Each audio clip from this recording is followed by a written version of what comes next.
सभी साथियों का स्वागत हमारे YouTube channel MK teaching point में। आप सभी लोगों के लगभग 1 घंटे की धुआंधार बहस होने के बाद में आज की सुनवाई समाप्त हो चुकी है। और आज की सुनवाई में क्या क्या हुआ है सारी चीज़ों के हम स्टेप वाइज समझेंगे और जानेंगे 6800 के लिए क्या चीज़ें महत्वपूर्ण निकल कर आई हैं। और जो मैं कहता आया था कि आप सभी लोगों के लिए सरकार की तैयारियाँ और बहुत प्रबल हैं, तो सारी चीज़ों को लेकर के सब चीज़ें स्पष्ट हुई हैं और 6800 के लिए बड़ी खबर सामने निकल कर आई है। तो सभी चीज़ों को जानेंगे, वीडियो में अंत तक बने रहेगा। और वीडियो पसंद आता है तो लाइक शेयर कीजिएगा और चैनल से जरूर जुड़िएगा। तो जैसा कि हमने आपको अवगत कराया था, 6800 केस की सुनवाई स्टार्ट हुई 3:14 में। उसके बाद में स्पष्ट रूप से सबसे पहले 6800 केस के लिए संदीप दीक्षित सर ने अपनी तरफ से बात को रखा और स्पष्ट रूप से कहा कि सर ये 10 महीने पहले जो लिस्ट आई थी ये सरकार ने माना है और ये 69 शिक्षक भर्ती का ही पार्ट है। इसमें कोई ये पार्ट नहीं कि 69,000 प्लस इसमें पैदों की बात की जा रही हो, क्योंकि सरकार ने अपनी विसंगति को मानते हुए इस लिस्ट को दिया है और उस बिहाफ पे ये लिस्ट जो है 69 शिक्षक भर्ती के अंदर का पार्ट मानी जाएगी, ना कि 69 शिक्षक भर्ती से ऊपर का पार्ट मानी जाएगी। और इसके बाद में जो है यही चीज़ जो है जो आप सभी लोगों को पता है, संजय भसीन सर ने भी यही कोर्ट को समझाया कि नहीं सर ऐसे ही ये बात स्पष्ट है और 6800 के लिए नियुक्त चाहिए। इसको लेकर के लगातार बहस जारी रही और 6800 पर जो है जज साहब सहमत दिखे, हाँ कि 6800 को नियुक्ति मिलनी चाहिए। अब किस बिहाफ पे मिलनी चाहिए, क्योंकि ये सरकार ने इसको विसंगति माना। इसको लेकर के अपोज किया गया सुदीप सेठ जी की तरफ से कि नहीं सर 6800 जो है ये किसी भी बिहाफ पे नहीं होनी चाहिए। तो इसको लेकर के जज साहब ने तुरंत अपोज को जो है कहा कि नहीं ऐसा क्यों नहीं होना चाहिए, क्योंकि जब सरकार अपनी विसंगति मानती है, अपनी गलती का सुधार करने के लिए 6800 पद दिए हैं, तो इनको जो है नियुक्ति दे देनी चाहिए, क्योंकि इसमें 1994 नियमावली को फॉलो किया जा रहा है। उसके बाद में फिर बात आई एटीआरई विवाद को लेकर के, सुपर टेट और एटीआरई। तो इन सभी चीज़ों को लेकर के फिर से जो है सरकारी अधिवक्ता जो आपके उन्होंने स्पष्ट रूप से भसीन सर ने भी और संदीप सर ने भी ये सरकार को स्पष्ट रूप से सरकार की तरफ से ये समझाया गया नहीं सर ये सब एलिजिबिलिटी टेस्ट हैं, इनका इस भर्ती से कोई बड़ा लेना देना नहीं, स्पष्ट रूप से समझाया गया। और जो नियमावली है उसको स्पष्ट रूप से दर्शाया गया कि सर ने इस नियमावली के आधार से इन सारी चीज़ों को किया जा सकता है। तो सारी चीज़ों को समझाने के बाद में जज साहब सहमत दिखे, उन्होंने स्पष्ट रूप से यही कहा नहीं हम 6800 जो है एक जो है सेफ मैटर है, इसको जो है नियुक्ति मिलनी चाहिए। स्पष्ट रूप से अब 6800 के लिए सरकार और जज साहब सहमत दिखे।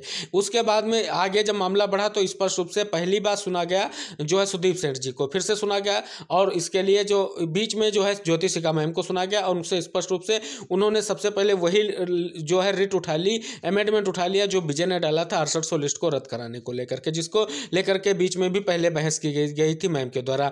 तो उस पर जो है जब बात हुई और जब बहस हुई तो स्पष्ट रूप से यही कहा, अब ये कहा गया कि ये जो लिस्ट है इसको रद्द किया जाए, लेकिन इस पर कोई ज़्यादा दिक्कतें नहीं हुई।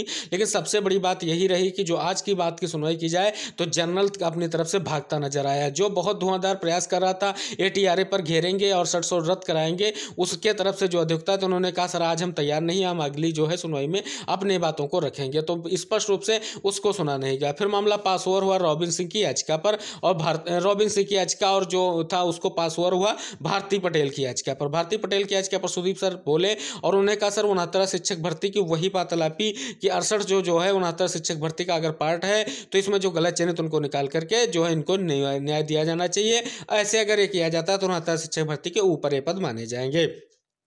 इसको लेकर के भी चीज़ें रहीं और चीज़ें जो हैं स्पष्ट होती नजर आई, लेकिन अभी तक जो है कोई बड़ा आदेश नहीं पारित हुआ है। और जैसा कि मैटर अभी सुना जाना बाकी, अभी जो आप क्या जो है कहते हैं जर्नल का और साथ में आप सभी को पता है जो कैटेगरी नंबर 2 है रॉबिन सिंह की, उसको सुना जाना बाकी है। और सुदीप सर के लगभग जो अपोजेज हैं उनको जो है स्पेशल आप महंत पाल के वो लगभग जो है सुने जा चुके हैं। अभी भी जो आपकी चौथी कैटेगरी उसको भी सुना जाना है, यानी प्रथम दृष्टया 6800 को सुनने के बाद मैटर अब धीरे धीरे सुने जाने हैं। और आज की सुनवाई को अगर समराइज करें पूरा तो 6800 के लिए कहीं ये बात नहीं निकल कर आई कि 6800 लिस्ट रद्द की जाए। 6800 लिस्ट गलत है, केवल और केवल विजय के अमेंडमेंट को जो है हवा दी गई है और वो अमेंडमेंट देखिए आगे आपकी फाइनल सुनवाई में क्या कुछ कर पाती है, जो अगली 28 तारीख को लगा दी गई है और 3 बजे से अब सुनवाई होगी, 28 नवंबर को होगी। तो आप सभी लोगों को पता है कि अब मामला एक सुनवाई के लिए और 1 या 2 सुनवाई में डिसाइड होने जा रहा है। लेकिन सबसे बड़ी बात जो सामने आज निकल कर आई, जैसा कि कहा जा रहा था तैयारियां थी एलपी मिश्रा सर आप सभी लोग के लिए कोर्ट में होंगे, तो जब आज भी कोर्ट में एलपी मिश्रा सर नहीं उपलब्ध हुए हैं, नहीं हाजिर हुए हैं और ना ही उन्होंने कोई भी यहाँ पर बात की, केवल संदीप सर ने यहाँ पर बहस की है 6800 के लिए।